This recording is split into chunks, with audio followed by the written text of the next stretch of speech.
This RSS believed in the ethnic cleansing of Muslims from India. At one point there was racial superiority of the Hindu race.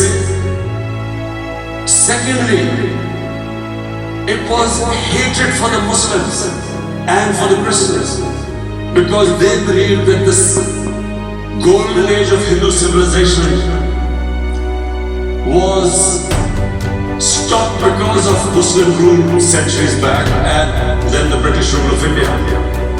So it was racial superiority and hatred for Muslims and Christians. This is openly stated. You look at the founding fathers of RSS, Golwalkar and Savarkar. Just Google them and you'll find out. And this ideology of hate is what murdered the great Mahatma Gandhi in 1948. It was this ideology of hate that made Narendra Modi in 2002 do a pogrom against Muslims in Gujarat when he was the chief minister. He allowed 3 days for these RSS goons who were inspired by the Hitler brown shirts. They actually wear brown shirts. This RSS, the Congress Home Minister gave a statement that in RSS camps, terrorists are being trained. And these terrorists butchered 2,000 Muslims and 150,000 Muslims were made homeless. Narendra Modi could not travel to the US because of that. And I need to make you understand this background before I explain to you that what sort of a mindset would lay siege to 8 million people with 900,000 troops. Women, children, sick people, locked in as animals. In fact, of what I know of England, if 8 million animals were locked in, the RSPCA would have made a lot of noise about it. These are human beings.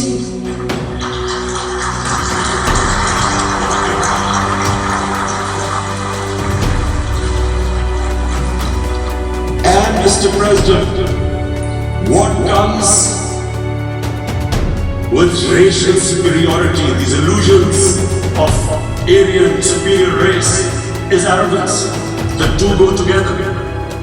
And it's arrogance that makes people make mistakes and do stupid things. Cruel things like what Narendra Modi has done. It's sheer arrogance. And it's arrogance that has blinded him from the fact that what is going to happen when the curfew is lifted. Has he thought about it? This hasn't been thought through. What is he going to do when he lifts the curfew? Does he think that people of Kashmir will quietly accept the status quo because India has changed the constitution and taken away the special status? They'll accept that? Mr. President, 100,000 Kashmiris have died in the past 30 years because they were denied the right by the United Nations, the right for self-determination. 100,000 have died and 11,000 women have been raped. There are 2 United Nations human rights reports on this. The world hasn't done anything because India has a huge market, 1.2 billion people. Sadly, the material prevails over the human. But this has serious consequences. Again, I repeat, that's why I'm here. Look, what is going to happen when the curfew is lifted will be a bloodbath. The people will come out. There are 900,000 troops there. They haven't come to, as Narendra Modi says, he's done this for prosperity of Kashmir. This is supposed to be for the development. These 900,000 troops, what are they going to do when they come out? There'll be a bloodbath. Has he thought it through what happens then?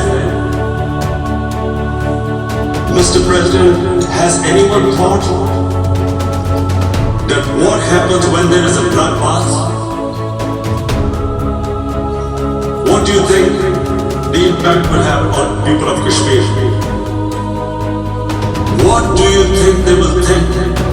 The way they have been boxed in their houses, treated right, worse than animals, no rights. Thousands of all the political leadership has been arrested, taken out of Kashmir. Even those Kashmiri leaders who are pro-India have been taken out. 13,000 boys have been picked up and taken to God knows which destinations. So what do they think? What will the people of Kashmir do when they lift the curfew? They will be out in the streets, and what will the soldiers do? They will shoot them. They've already used pellet guns, blinded young boys. In the last 6 years, the 5 years, the oppression that has gone on in Kashmir. And so, Kashmiris will be further radicalized. Mr. President, there will be another Pulwama. And guess what? India will blame us. They're already blaming us. They're saying all this is happening because of Pakistan. One of their defense ministers said, there are 500 terrorists lined up on the border to go in. Why would Pakistan send 500 terrorists when there are 900,000 troops? Then what impact are they going to bring? What will they do? And why would? Don't we know that the moment there is some terrorist attack, all that will happen is there will be further cruelty and oppression of the people of Kashmir. We will just get the 900,000 troops to further crush the people of Kashmir. And we'll give the Indian government an excuse that look, Pakistan is a terrorist state, and this mantra that has gone on, Islamic terrorism. But the moment you use this catchword, Islamic terrorism, the whole world turns away. No one talks about human rights. You can do whatever you want, which is what has happened in Kashmir, because they keep using this word, Islamic terrorism. And this is what they're doing right now. What do we benefit from further increasing the cruelty on the people of Kashmir? And why would we want this? But there is no other narrative left for India. As when they lift the curfew, whatever happens, Pakistan will be blamed, and there is always a danger of another Pulwama. They might come and bomb us again, and then another cycle might start. And what does Narendra Modi think? That 180 million Muslims of India are thinking right now. Aren't they watching these Kashmiris stuck inside for 55 days they've been stuck in? Aren't they watching? What do you think? Don't you think that the Muslims could be radicalized in India? I'm talking about 180 million people. And when they get radicalized, there will be some incident in India somewhere down the line. Again we will be blamed. And I'm warning you right now, again we will be blamed.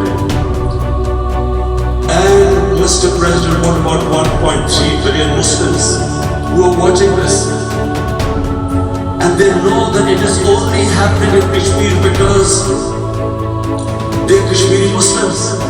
This is not happening to Kashmiri Hindus. They know that this is happening because of their religion. So what do you think they would be thinking?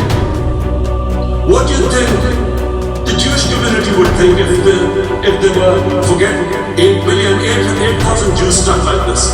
What do you think Europeans would think? What do we think? I mean, any human community, if their members are stuck like that, what do you think they would think? Are we a children of a lesser God? Is it not going to cause us pain? And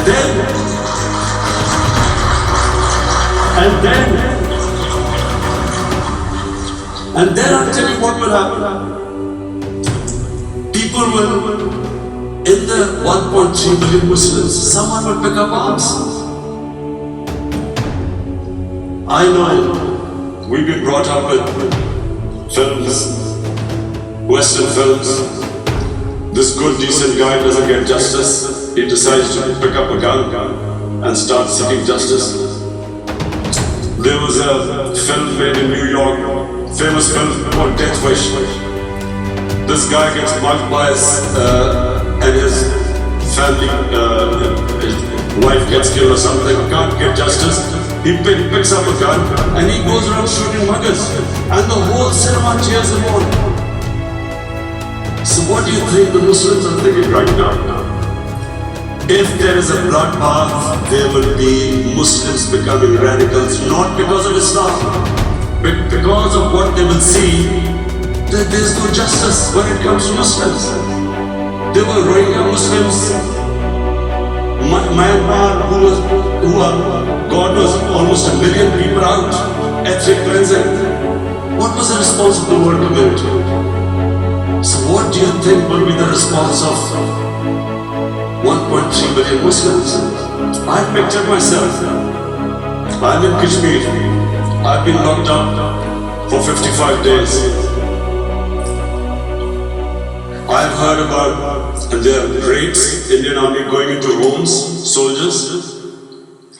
Would I want to live this humiliation? Would I want to live like that? I would pick up a gun. You're forcing people. You are forcing people into radicalization. When people lose the will to live, what is there to live for? And this is what, if you can do this to human beings, you are actually radicalizing people. And so, Mr. President, I want to repeat here, this is one of the most critical times. There will be a reaction to this. Pakistan will be blamed. 2 nuclear-armed countries will come face to face like we came in February. And before we head in that direction, the United Nations has a responsibility. This is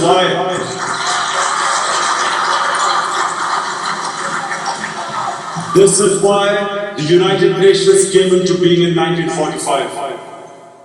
You were supposed to stop this happening. I feel we are back to 1939, Munich.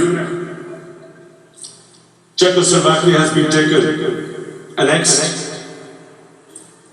What is the world community going to do?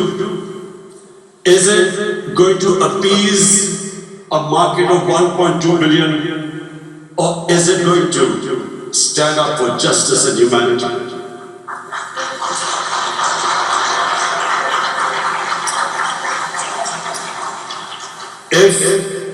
If this goes wrong, you hope for the best, but be prepared for the worst.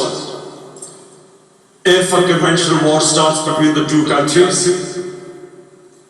Mr. President, if a conventional war starts, and anything could happen, but supposing a country 7 times smaller than its neighbor is faced with the choice, either you surrender or you fight for your freedom till death. What will we do? I ask myself this question. And my belief is, La ilaha illallah, there is no God but one. And we will fight. And when